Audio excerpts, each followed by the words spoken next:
नमस्कार। उत्तर प्रदेश में चुनावी प्रचार चरम पर है। अमित शाह, अखिलेश, जयंत, मायावती, प्रियंका गांधी यूपी चुनाव के 10 फरवरी के पहले चरण के मतदान से पहले आज प्रचार करते नजर आए।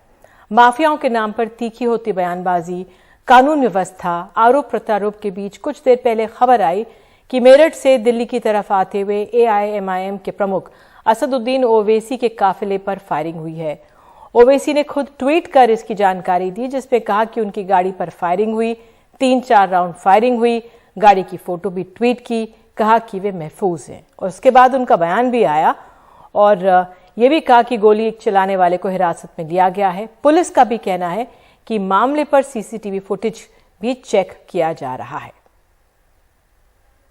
पिलखुवा के पास जो टोल गेट है वहां पर हम पहुंचे, हमारे साथ 4 गाड़ियां थी।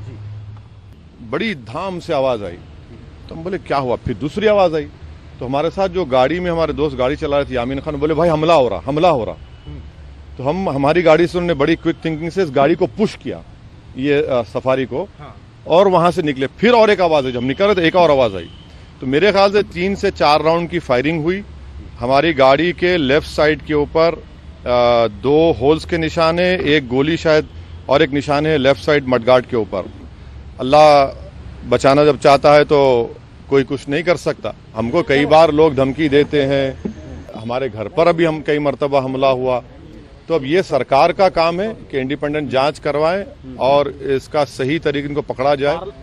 ओवैसी जी की जो कारगेट है वो जा रहा था और उसमें 2 लड़कों ने आके फायरिंग की। मौके पे तुरंत यहाँ पे, क्योंकि हमारी चेक पोस्ट भी थी, पुलिस ने मौके पे पहुंचने पे उसमें जो संदिग्ध एक व्यक्ति था उसको हिरासत में लिया है, उससे पूछताछ चल रही है। दूसरा उसका साथी था जो वो अभी भाग गया है और उसके लिए भी हम सर्च ऑपरेशन कर रहे हैं और बाकी जैसे ही और तथ्य सामने आएंगे आपको अवगत करा देंगे। कितने राउंड फायरिंग की सूचना है? इसमें किसी के भी कोई भी घायल होने की सूचना नहीं, अभी तक किसी का कोई घायल हुआ नहीं है इसमें, ना किसी को गोली लगी। तो हमारे साथ 2 खास मेहमान हैं, विक्रम सिंह पूर्व DGP उत्तर प्रदेश, साथ ही रामदत्त त्रिपाठी वरिष्ठ पत्रकार हमारे साथ। दोनों खास मेहमान जुड़े हुए हैं और कू ऐप में हमें सवाल पूछा जाता है तो उसमें हम सवाल पूछ रहे हैं, उत्तर प्रदेश चुनाव में कानून व्यवस्था को क्या कोई मुद्दा है? विक्रम सिंह सर, मैं पहले आपसे पूछना चाहूंगी, तमाम तीखी बयानबाजी हो रही थी, दिन भर से हम सुन रहे थे, लेकिन अब जो ये तस्वीर आई या जिस तरह से ट्वीट करके और फिर बयान देकर असदुद्दीन ओवैसी ने फायरिंग की बात की है, उनकी गाड़ी पर लगी है, किस तरह से आप देख रहे हैं? आपका इनिशियल रिएक्शन क्या था? निधि जी नमस्कार। आप देश की वरिष्ठ पत्रकार और संवाददाता हैं और मुझसे बेहतर आप समझ सकती हैं कि इलेक्शन के दौरान इस संवेदनशील वातावरण में असदुद्दीन ओवैसी ऐसे व्यक्तित्व के ऊपर इस प्रकार का आक्रमण होना अत्यधिक चिंता का विषय है। और इसमें 3 बातें बिल्कुल स्पष्ट है। नंबर 1, निर्वाचन के परिदृश्य में 6 गोलियों का चलना, और वो भी उस दिशा में जैसे प्रतीत होता है कि निशाना लेकर के शरीर के ऊपर किया गया, इत्तेफाकन नहीं है या धोखे में नहीं है या डराने के लिए नहीं है। नंबर 2, उन परिस्थितियों में जबकि ऐसे प्रकरणों में त्रिपाठी जी बताएंगे कि वीडियोग्राफी तक की जाती है, एक एक पल पल की खबर कंट्रोल रूम को दी जाती है, किन परिस्थितियों में अवांछनीय तथ्य पास में आ गए। और जो पुलिस की जो मौलिक 3 चीजें होती हैं, गश्त, गाड़ाबंदी, पिकेटिंग और चेकिंग, ये सब कहां चला गया? मैं एक पूर्व पुलिस महानिदेशक हूं, मेरे भी हथियार इलेक्शन के दौरान थाने में जमा हो जाते हैं, ये एक प्रक्रिया है। तो किन परिस्थितियों में अगर लाइसेंसी थे तो क्यों नहीं जमा किए गए, और नाजायज थे तो इतनी चेकिंग के बाद निधि जी कैसे अवांछनीय और आपराधिक तत्वों के पास पहुंच गए? इन सवालों का जवाब हापुड़ पुलिस को देना होगा। निधि जी। बिल्कुल। रामदत्त जी, आप किस तरह से देख रहे हैं जब ये खबर आई? निश्चित रूप से ये बहुत चिंताजनक मामला है और विक्रम सिंह जी हमारे DGP रहे हैं, वरिष्ठ, वैसे भी समाज के बारे में जानते हैं सब चीजें। तो देखिए, जो चौंकाने वाली बात यह है कि देखिए ये हमला कहाँ होता है? टोल गेट के पास होता है। ये हमला कहाँ होता है? जहां पुलिस की एक चेक पोस्ट है।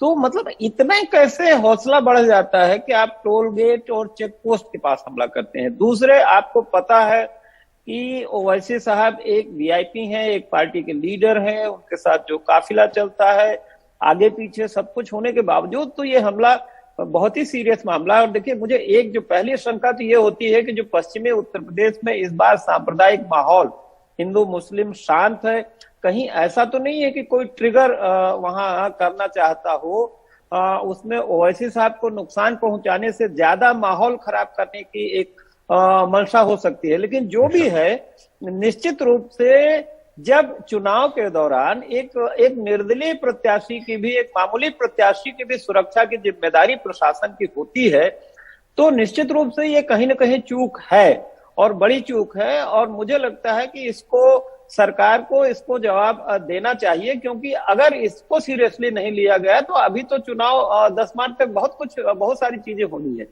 तो निश्चित रूप से ये बहुत ही गंभीर मामला है। विक्रम साहब, मैं आपसे पूछना चाहूंगी, क्योंकि अभी एक शुरुआती उसमें जो खबरें लगातार आती हैं, वेरीफाइड नहीं, लेकिन ये कहा जा रहा है कि शायद गोली वहां पे नहीं चली, जो टोल गेट के जो लोग थे उनका ये कहना है। तो इस लिहाज से अब तमाम परतें आएंगी इसमें, वो पुलिस अपनी पूरे मामले की जांच करेगी। पुलिस कह रही है पहुंच करके सीसीटीवी फुटेज खंगाला जा रहा है, लेकिन चुनाव के दौरान किस तरह की परिस्थिति होती है कि अगर जो एक कैंडिडेट है, और वो भी जाना माना कैंडिडेट है, अगर उसका काफिला जा भी रहा है और टोल के दौरान अगर रुकना भी पड़ता है, 4 गाड़ियां हैं काफिले में, किस तरह का सिक्योरिटी बंदोबस्त होता है एक राज्य में? निधि जी, ये पूरी व्यवस्था निर्वाचन आयोग के अधीन होती है, पुलिसिंग भी और प्रशासन भी। और निर्वाचन के दौरान ये संतोष का विषय रहता है, कोई राजनीतिक हस्तक्षेप स्वीकार्य नहीं होता है। पुलिसिंग अमूलचूल अभेद्य रहनी चाहिए। और ओवैसी साहब न केवल एक सांसद हैं, बल्कि भारतीय स्तर के एक नेता है, राष्ट्रीय स्तर के नेता हैं। उनकी सुरक्षा में एस्कॉर्ट रहता है, प्लेन क्लोथ्समैन रहते हैं, उनके प्रोग्राम में वीडियोग्राफी पूरी होती है, मार्ग में सुरक्षा व्यवस्था की जाती है, और जनपदीय सीमा से एक दूसरी सीमा पे हैंडओवर किया जाता है जब तक दूसरे जनपद की पुलिस और एस्कॉर्ट नहीं आ जाते हैं। इन तमाम प्रिकॉशंस के बावजूद अगर ये हो जाती है, महत्वपूर्ण बात निधि जी ये नहीं कि घटना कहां हुई, महत्वपूर्ण बात यह कि घटना हुई ये अपने में शर्मनाक और आपत्तिजनक है। और ऐसी भी हुई कि 6 गोली चलाने में कम से कम 10 सेकंड 15 सेकंड लगते हैं। तो क्या रिस्पॉन्स था हमारी क्विक रिस्पॉन्स टीम्स का, या जो हमारे कर्मचारी ड्यूटी पर थे, और क्या हमारी सीसीटीवी खंगालने की जरूरत क्यों पड़ रही है? ये तो रियल टाइम हमारे पास इंटेलिजेंस रहनी चाहिए। अगर वो चले तो भागे कहां, भागने के रास्ते हमने क्यों नहीं पहले से ही उस क्षेत्र को छावनी में तब्दील कर दिया? ये इलेक्शन के दौरान वैसे भी हमारी असदुद्दीन ओवैसी ने अपने बयान में कहा है कि एक को हिरासत पकड़ लिया गया था, गाड़ी के ड्राइवर ने चलाकर। बहरहाल मैं आपको एक ये जानकारी बता रहे हैं कि कू ऐप के जरिए जो हमारे दर्शक है अपने कमेंट्स देते हैं, वो हमें बताना है। तो मृदुला सक्सेना ने लिखा है, पता नहीं विपक्ष इतने अच्छे मुद्दों को क्यों नहीं भुना पाता। मनोहर महतो लिखते हैं, अगर यूपी में कानून व्यवस्था अच्छी होती तो किसानों पर हमला नहीं होता। बहरहाल रामदास जी, मेरा सवाल अब आपसे ये है कि ये जो हुआ, पुलिस अपनी तरफ से बयान देगी, जांच करेगी और सामने आएंगे तथ्य कि कौन था इसके पीछे, लेकिन इसका असर क्या? अभी पहला चरण का भी चुनाव मतदान नहीं हुआ है, एक राजनीतिक तौर पर आपका क्या आंकलन है सर? देखिए, इसके डिटेल्स आएंगे, मुझे लगता है कि तब उसका इम्पैक्ट पड़ेगा। लेकिन जाहिर है कि इसका एक असर तो ये हो सकता है कि ओवैसी साहब के प्रति थोड़ा हमदर्दी हो, क्योंकि अभी ये भी कहा जा रहा है कि अभी जो माहौल है उत्तर प्रदेश का, भारतीय जनता पार्टी बनाम समाजवादी और लोकदल अलायंस, उसमें ओवैसी साहब को बहुत ज्यादा महत्व नहीं मिल रहा है वोटरों का। हालांकि जरूर कुछ लोग तो हैं ही।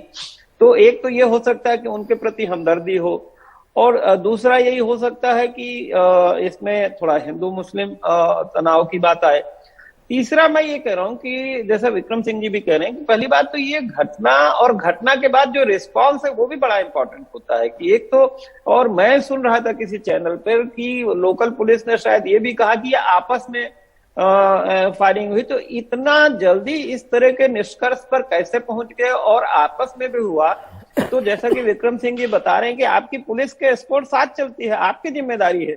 तो वो चाहे आपस वाले हों चाहे दुश्मन वाले हों, तुरंत उनको पकड़ना, उनको वहीं पर इमोबिलाइज करना तो जिम्मेदारी पुलिस की है। मुझे लगता है कि जो टीम पुलिस की टुकड़ी साथ में चल रही थी वो बहुत इंपॉर्टेंट है, क्योंकि देखिए स्टेट का एडमिनिस्ट्रेशन रिस्पॉन्ड कैसे करता है। देखिए सारी प्रॉब्लम इसी पे होती है कि बुलंदशहर की भी एक घटना अभी हो गई, उसमें भी जिस तरह से बात आई, इसके पहले हाथरस की घटना हुई, खीरी की घटना हुई, उन्नाव की घटना हुई।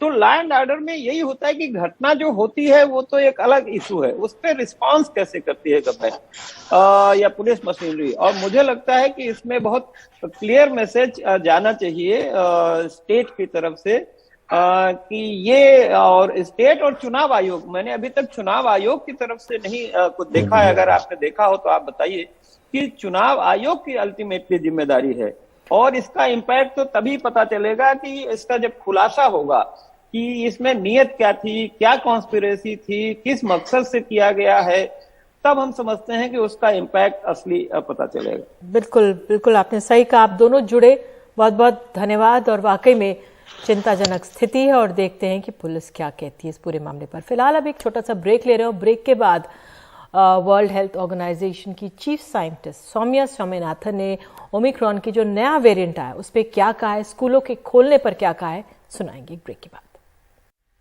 हमारे साथ है Soumya Swaminathan, chief scientist WHO। Soumya ji, बहुत बहुत धन्यवाद समय देने के लिए। मेरा पहला सवाल आपसे यही है कि ओमिक्रॉन का सब वेरिएंट आ गया है, उसको कितना घातक आंका जा रहा है? क्योंकि हमारे यहाँ तो चुनाव प्रचार भी चल रहा है, भले ही रैलीज नहीं हो रही है लेकिन लोग तो इकट्ठा हो ही रहे हैं। क्या आंकलन है आपका? नमस्कार निधि, और धन्यवाद इस प्रश्न के लिए। तो ये जो सब वेरिएंट जो BA.2 के नाम से बोला जा रहा है, ये ओमिक्रॉन ही है। जो वेरिएंट ऑफ कंसर्न ओमिक्रॉन है, उसके 3 जैसे सब लीनिएजेस कह सकते हैं उनको, BA.1, BA.2 और BA.3। और जब शुरू में BA.1 सबसे प्रोमिनेंट था, और अब देख रहे हैं कुछ देशों में जैसे भारत में, डेनमार्क में, UK में, ये जो BA.2 सब वेरिएंट है ये बढ़ रहा है। तो इसका मतलब ये है कि बट टोटल केसेस कम हो रहे हैं। जैसे हम देख रहे हैं कई देशों में अभी पीक हो चुका है और केसेस कम होने लगे हैं, बट प्रोपोर्शनेटली जब देखते हैं तो BA.2 जो है वो बढ़ रहा है BA.1 के बजाय। तो इसका ये मतलब है कि इट इज मोर ट्रांसमिसिबल, ये और भी इजीली लोगों को इन्फेक्ट कर सकता है। तो इसलिए अभी भी सावधानी की जरूरत है। और आप भीड़ों की बात कर रहे थे, अगर बाहर जा रहे हैं और भीड़ में रहेंगे तो अपना मास्क पहने रखना जरूरी है। हमारे देश में कुछ राज्य स्कूल खोल रहे हैं लेकिन कुछ नहीं, जैसे दिल्ली में अभी तक स्कूल्स नहीं खुले हैं, हिचकिचाहट है खोलने में। तो स्कूल्स खोलने को लेकर आपका क्या सुझाव है? एक्चुअली ये बहुत जरूरी प्रश्न है और इसमें जो है लोगों को विचार करना चाहिए और गवर्नमेंट्स को भी, क्योंकि ये काफी पॉसिबल है कि एक नया वेरिएंट कभी आएगा फ्यूचर में। ये ओमिक्रॉन लास्ट वेरिएंट नहीं है। तो हमें अभी से तैयारी करनी होगी कि जब केसेस बढ़ेंगे, अगर केसेस बढ़ेंगे तो हमें क्या करना चाहिए। सबसे पहले किस चीज को बंद करना चाहिए, क्या एक्शन लेना चाहिए। और शुरू से WHO और यूनिसेफ ने कहा है कि स्कूल्स को हमेशा खुला रहना चाहिए, that school should be the last to close and the first to open. क्योंकि हम जानते हैं कि बच्चों की सिर्फ पढ़ाई ही नहीं, बट जो उनकी ओवरऑल डेवलपमेंट जो स्कूल्स में होती है वो 2 साल से अभी कई बच्चे नहीं कर पा रहे हैं। उनके पास घर में शायद फैसिलिटीज भी नहीं है ऑनलाइन पढ़ने के लिए, और वो डैमेज जो है वो लॉन्ग लास्टिंग है। तो हमारा ये बड़ा स्ट्रॉन्ग एडवाइस है सब सरकारों को दुनिया भर में कि स्कूल्स को जहां तक आप खुले रख सकते हैं रखें। अब पेरेंट्स ये जानना चाहते हैं कि वैक्सीन के बिना क्या बच्चों को स्कूल भेज सकते हैं? हाँ, भेज सकते हैं, क्योंकि अभी हम 2 साल से जो ये संक्रमण को देखते आ रहे हैं, इसमें ये एक चीज बहुत अच्छी जो रही है कि बच्चे जो है वो अगर संक्रमित हो भी जाएं ज्यादा बीमार नहीं होते। बहुत बहुत कम बच्चे, और वो भी जिनके कोई अंडरलाइन इलनेसेस हैं, वो एट हाई रिस्क हैं। बट ज्यादातर जो हेल्दी नॉर्मल बच्चे हैं they are at very low risk. और जो रिस्क है उनका एजुकेशन से, न्यूट्रिशन से, उनकी जो कॉग्निटिव और सोशल डेवलपमेंट है वो बंद हो चुकी है 2 साल से। That's a much higher risk than getting exposed. हाँ, स्कूल जाने से कुछ केसेस जरूर हो सकते हैं, जैसे बाकी देशों में देख रहे हैं जब स्कूल्स खुलते हैं, क्योंकि बच्चे मिलजुल के खेलते हैं। 6 साल के ऊपर बच्चे मास्क पहन के जा सकते हैं, वो हमारा गाइडेंस है अगर केसेस ज्यादा है कम्युनिटी में तब। और जो छोटे बच्चे हैं वो तो मास्क नहीं पहन सकते हैं, और जिनकी डिसेबिलिटीज हैं, कोई और प्रॉब्लम है, वो मास्क नहीं पहन सकते हैं। पर जो बच्चे मास्क पहन सकते हैं वो पहन के जाएं स्कूल।